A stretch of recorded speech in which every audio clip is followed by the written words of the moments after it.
दत्तभक्तीची दुर्लभता सांगताना नाना म्हणाले, अहो आचार्य, दत्तभक्ती म्हणजे एक मोठं कोडं आहे.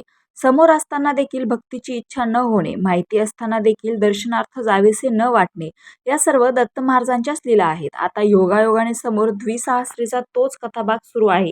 श्री नृसिंह सरस्वती स्वामी महाराज अगदी बालवयात आपल्या घरातून प्रस्थान करते झाले, तेव्हा त्यांना गावच्या विशीपर्यंत निरोप द्यायला अनेक ग्रामस्थ आलेले होते.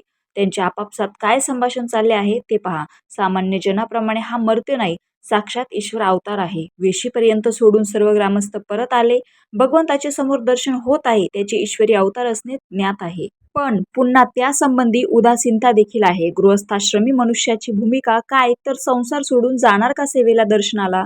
कसं चालेल, नाही का? भगवंताने माता पिता यांना आश्वस्त केलेले आहे, पुन्हा भेट अवश्य होणार आहे. खेरीज मातृहृदयाची कल्पना असल्याने जेव्हा स्मरण करशील तेव्हा माझे दर्शन घडेल, हा देखील एक भाग आहे. पण इतर कोणालाही 30 वर्ष दर्शन योग नाही. दत्त महात्म्यातील कार्तवीर्याचे उदाहरण घ्या. सार्वभौम राजा ज्याच्या वर प्रभावाने राज्य करत आहे, त्या दत्त महाराजांचे दर्शन घ्यावे असे किती प्रजाजनांना किंवा मांडलिक राजांना वाटले. मनात येणे शक्यच नाही, आणि मनात आल्यास दर्शन होणे, सेवा होणे फार दुर्लभ योग आहेत. इतकंच कशाला, आपल्या घरातील किंवा आसपासचे उदाहरण घ्या. नृसिंहवाडीला नित्य जाणे होते, स्थान महिमा सांगणे होते, पण हे सर्व ऐकून किती जणांना दर्शन योग होतात? इथे राहून सेवा तर फार पुढचा भाग झाला.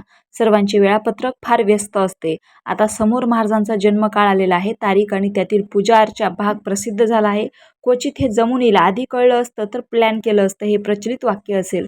उपास्याचा जन्मकाळ हा नित्य प्रसिद्ध असतो, पण आपली नजर जात नाही किंवा अजून अवकाश आहे, पुढे पाहू असे म्हणतो.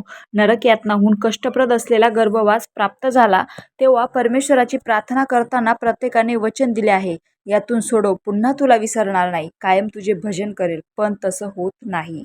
रामकृष्ण हरी.